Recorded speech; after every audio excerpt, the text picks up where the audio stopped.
গতকাল কল্যাণপুর পিএসের আন্ডারে তোলাবাড়ি থেকে একটা অভিযোগ এসেছিল, একটা মাইনর গার্ল রেপ হয়েছিল বলে।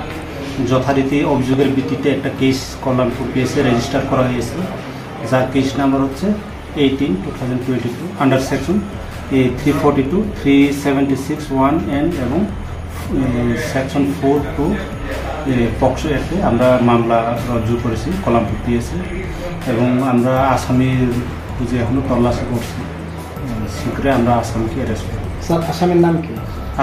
আসামির নাম হচ্ছে পরিমল দেববর্মা, তারপরেও তোলাবাড়ি। এখন স্যার এরপরে আর আসামি এখন পলাতক? আসামি এখন পলাতক, আমরা বিভিন্ন জায়গাতে রেড করছি। ঠিক আছে।